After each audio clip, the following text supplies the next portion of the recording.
अपना structure of पॉलीन्यूक्लियोटाइडिक chain.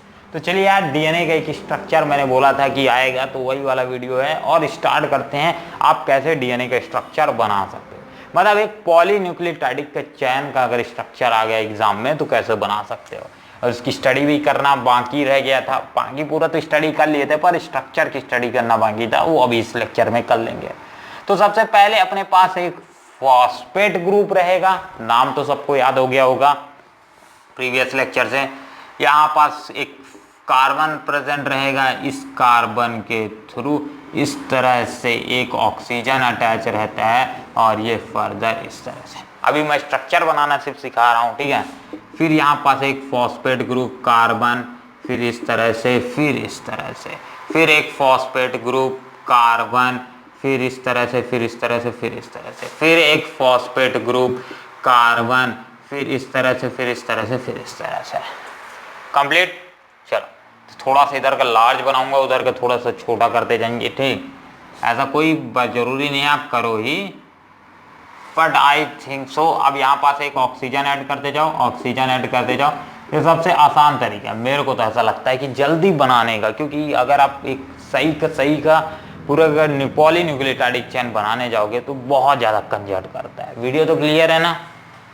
Blur मार रहा होगा? नहीं भाई, क्लियर है, क्लियर है। चलो सिंपल इस तरह से, फिर लाइनिंग खींचते जाओ, लाइनिंग करते जाओ, लाइनिंग कर दो। नेक्स्ट ऐड करते जाओ, ऐड करते जाओ, ऐड करते जाओ। नेक्स्ट इधर स्टेप, इधर स्टेप, इधर स्टेप, इधर स्टेप। कंप्लीट। चलो अब इधर साइड एक नहीं बन रहा है तो कोई बात नहीं, सिर्फ और सिर्फ ऐसे बना दो। जरूरी नहीं है मैं जैसे बना रहा हूं वैसे ही बनाओ, जरूरी नहीं है, मार्क्स उतने ही मिलेंगे, ठीक। इसे एस कंसिडर कर लो 5 प्राइम, और इधर सबसे आखिरी में प्रेजेंट होगा एक OH3 प्रेजेंट रहेगा ही। ये पिछले लेक्चर में मैंने बोला था कि एक साइड में फॉस्फेट ग्रुप प्रेजेंट रहता है तो दूसरे साइड में OH ग्रुप प्रेजेंट रहता है। चलो सारे बेसिस के नाम दे देते हैं। ए के जस्ट बगल में हमेशा T आता है, ठीक, AT, और इधर C और इधर G। इसको याद करने का भी एक फॉर्मूला है, that at Chhattisgarh, at CG मतलब एट छत्तीसगढ़, मेरे टीचर ने बताया था, सेम टू सेम मैं आपको बता रहा हूँ। चलो एट यानी मैं बोल रहा हूँ कि सिर्फ और सिर्फ एट T के साथ ही जुड़ेगा। क्या?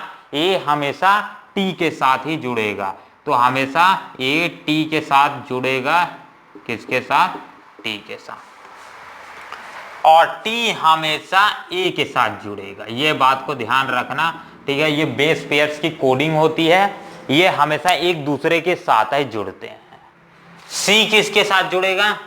C हमेशा G के साथ जुड़ेगा, और G हमेशा C के साथ जुड़ेगा। हाँ भाई जुड़ेगा तो जुड़ेगा, पर ये किससे जुड़ेंगे? इनके बीच में तो कौन सा बॉन्ड फॉर्मेशन हुआ? अभी तक आपने तो हर चीज के लिए बॉन्ड बताया, अब इसके लिए क्यों छोड़ रहे हो? होता है, रुकोगे भाई। इसके दोनों के बीच में हाइड्रोजन बॉन्ड होता है। आप समझ आए कौन सा बॉन्ड? हाइड्रोजन बॉन्ड होता है, ठीक है। इन सभी के बीच में हाइड्रोजन हाइड्रोजन हाइड्रोजन। चलो ये तो समझ आ गया। तो आपने यहाँ सिर्फ 2 डॉटेड लाइंस बनाई हैं, यहाँ भी 2 डॉटेड, पर यहाँ 3 डॉटेड और इसमें भी 3 डॉटेड। इसका क्या कारण है?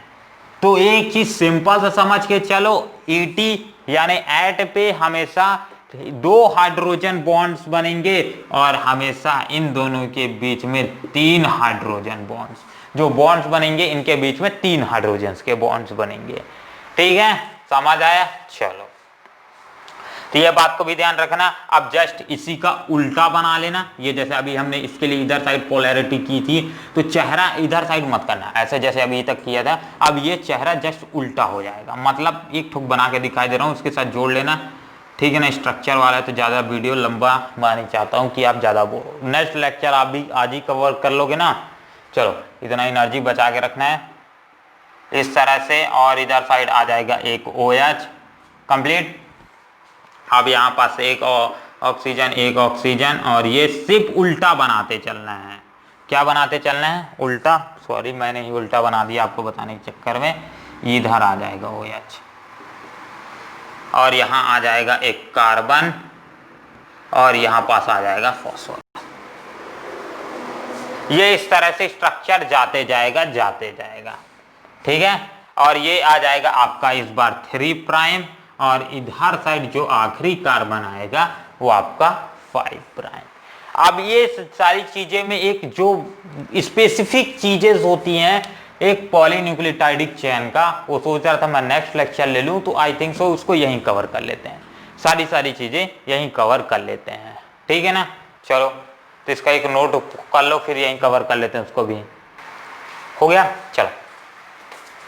तो फाइनली स्ट्रक्चर्स तो बना ही लिए होंगे। चलो तो इससे बाद बात करते हैं कुछ साइलेंट फीचर्स। साइलेंट फीचर्स मतलब डीएनए के क्या क्या साइलेंट फीचर्स है। पहला तो ये ए और टी के बीच में सिर्फ 2 ही बॉन्ड बनेंगे, वो भी हाइड्रोजन बॉन्ड, ठीक है। और यहाँ जी, सी और जी के बीच में हमेशा 3 बॉन्ड्स बनेंगे, वो भी 3 हाइड्रोजन बॉन्ड। ये आ जाएगा पहला स्पेसिफिकेशन। ये पूरा का पूरा डीएनए एक हेलिकल स्ट्रक्चर में एग्जिस्ट करता है, मतलब कुछ इस तरह के फॉर्म में, ठीक है, इस तरह के फॉर्म में एग्जिस्ट करता है। करीब करीब हर एक हेलिक्स में, हर एक हेलिक्स बोलेंगे तो इस टाइप के पूरे स्ट्रक्चर में, इस तरह से पूरे स्ट्रक्चर में, ठीक है। ये पूरा क्लोज हो गया तो एक ये क्या आ जाएगा, एक हेलिक्स बोलेंगे, इसको बोलेंगे एक हेलिकल स्ट्रक्चर। तो इस पूरे के पूरे हेलिक्स में करीब करीब 10 बेस पेयर्स प्रेजेंट रहते हैं, मतलब हर एक बेस पेयर्स में 10 ठोक तो प्रेजेंट रहते ही हैं, ठीक है। नेक्स्ट, अगर इसका डायामीटर की बात की जाए तो डायामीटर इसका करीब करीब एक हेलिक्स का डायामीटर, मतलब डी की बात करेंगे तो करीब करीब 20 एमएस्ट्रॉन्स तक होता है। कितना होता है? 20 एमएस्ट्रॉन्स। एमएस्ट्रॉन जिसको मालूम नहीं है, एमएस्ट्रॉन्स मतलब 10 टू द पावर -10, समझ आ गया। एमएस्ट्रॉन्स यानी 10 to the power -10 equals to 10 to the power -10। चलो ये हो गया। अब इसके बाद इसके पास जो पिच ऑफ हेलिक्स रहता है, पिच ऑफ हेलिक्स मतलब ये पूरा का पूरा डिस्टेंस, ठीक, ये करीब करीब 3.4 नैनोमीटर्स होता है। तो ये सारी की सारी क्वांटिटीज आपको याद रहे ऐसा जरूरी नहीं है, ये इंफॉर्मेशन है इससे रिलेटेड, इसीलिए मैं कंसिडर करे दे रहा हूं। बताना मेरा काम है, चलो पढ़ना आपका काम है। 3.4 नैनोमीटर्स होता है। और जो अपने को आखिरी इसमें बात करना था कि दैट इन दोनों के बीच के बॉन्ड लेंथ कितना होता है। अगर ए और टी है तो इन दोनों के बीच में बॉन्ड लेंथ कितना होगा, तो इसका बॉन्ड लेंथ करीब करीब 0.34 नैनोमीटर्स।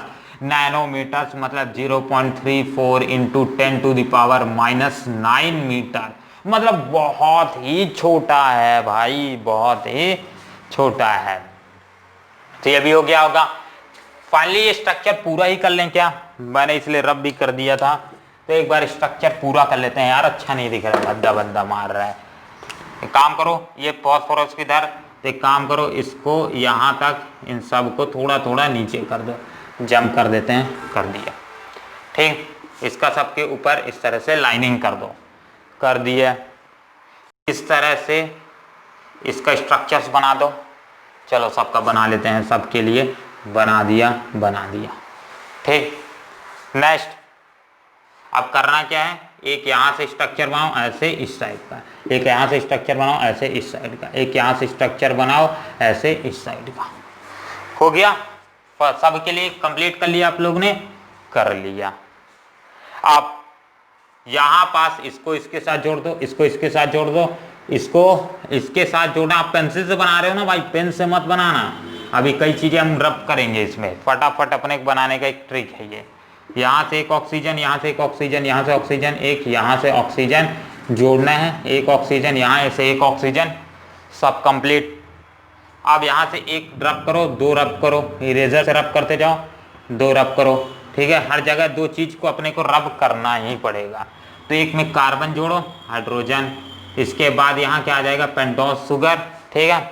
2 हाइड्रोजन सब में लगे रहते हैं, मैं नहीं लगाया हूं जिसमें, तो आप लगाना जरूर, ठीक। जो आपने नहीं लगाया हम क्यों लगाएं, आपने नहीं लगाया हम क्यों लगाएं भैया, भैया एग्जाम में आपको बैठना है। चलो मजाक कर रहा हूं, हम भी लगा लेते हैं भाई, गलती थी कर दिया, सुधार लिया, गलती सुधारने से ही फायदा है। कंप्लीट। अब मेरा ये एक स्ट्रक्चर क्या होगा, एक डबल हेलिकल स्ट्रक्चर, इधर 3 प्राइम तो इधर क्या आ जाएगा टोटल 5 प्राइम। अब पूरा पूरा स्ट्रक्चर, वाह वाह क्या सुंदर से स्ट्रक्चर दिख रहा है। और यही होता है आपका डीएनए पर मुड़ा हुआ शेप में, मतलब इस तरह से शेप में। आपने कई कॉपीज में भी देखा होगा, एक स्क्रीन पे भी आपके डायग्राम आया होगा, कभी शुरू से अभी तक हमने पढ़ा तो एक ठोक तो आया ही होगा डीएनए का फाइनल स्ट्रक्चर। तो ये कुछ सीडी टाइप का रहता है, इसी कारण इसको हेलिक्स बोला जाता है। और सब सारी डिटेल हमने पढ़ लिया, किसके बीच में 3.04 नैनोमीटर बॉन्ड्स के बीच का डिफरेंस होता है। पूरा का पूरा पिच ऑफ हेलिक्स की बात करेंगे तो 3.4 नैनोमीटर्स का होता है। डायामीटर करीब करीब 20 एमएस्ट्रॉन्स होता है, ठीक है, डायामीटर करीब करीब 20 एमएस्ट्रॉन्स होता है। और हर एक हेलिक्स में, मतलब हर एक हेलिकल स्ट्रक्चर्स में शुरू से लेके आखिरी तक में करीब करीब 10 बेस पेयर्स तो होते ही हैं। और एक चीज ह्यूमन के लिए नोट कर लेना, आप लोग इंसान हो, ह्यूमन के लिए नोट कर लो दैट ह्यूमंस का जो अपने पास ह्यूमंस का पॉलीन्यूक्लियोटाइडिक चैन होता है वो करीब करीब 2 मीटर का होता है भाई, 2 मीटर भाई, बहुत लंबा है भाई 2 मीटर, मतलब बोलेंगे तो बहुत ज्यादा है। क्योंकि यहाँ आप देख रहे हो नैनोज में है, नैनोज को जोड़ने के बावजूद भी 2 मीटर्स हो जा रहा है, करीब इतना 2 मीटर तक हो ही जाता है। तो भाई ये डिफरेंस मैं नॉर्मल की बात कर रहा हूँ, ठीक है ना, कई छोटा सा बच्चा आप बोले उसमें 2 है, ऐसा नहीं है। चलो इसके बाद ये 2 मीटर तक होता है। और एक डिप्लॉयड सेल्स में अगर बेस पेयर्स की बात करेंगे तो 6.6 × 10⁹ नैनोमीटर्स, ठीक है, इसको भी ऐड कर लेना। तो आज का पूरा टॉपिक यहीं कंप्लीट। तो जितने साइलेंट फीचर्स थे जो हमने साइलेंट किलर की तरह हमें पढ़ना था वो आई थिंक सो कंप्लीट हो गए हैं। होपफुली अगर आपको डायग्राम बनाने में कोई प्रॉब्लम आई हो या फिर कहीं भी कोई प्रॉब्लम आई हो, जो पैटर्न मैं बताया हूं ना उस पैटर्न से अगर आप डीएनए हेलिक्स का डायग्राम बनाओगे ना मिनटों में बन जाएगा, ठीक है। 2-3 बार की मेहनत लगेगी और बाकी सब कुछ मिनटों में लग जाएगा। मैंने वहां समय इसलिए नहीं बताया था कि देखता हूँ कितने लोग बनाए होंगे, कई लोग बना लिए होंगे वीडियो पॉज करके। तो जो बनाए थे उनके लिए मैं सोच रहा था कि भाई उनके लिए एक बार क्लैपिंग हो जाए, अपने लिए ही क्लैपिंग कर लो, ठीक है। मैं आपके लिए तो कर ही दिया हूँ, जो नहीं ट्राई किए हैं भाई उनके लिए नहीं है, अगली बार ट्राई करना, ठीक। चलो मिलते हैं अगले वीडियो पे, जहां हम इस जो भी डिस्कवरीज हुई डीएनए के रिलेटेड, किसने पहली बार डीएनए को डिस्कवर किया और क्यों किया, कैसे कर पाए और क्या क्या उनको प्रॉब्लम आई, आगे जाके नेक्स्ट लेक्चर में यही पढ़ेंगे। और नेक्स्ट लेक्चर में एक चीज और कि क्रोमोसोम के बारे में पढ़ना बाकी है, तो वो भी स्टार्ट करेंगे। तो मिलते हैं अगले लेक्चर में, तब तक के लिए जय हिंद जय भारत।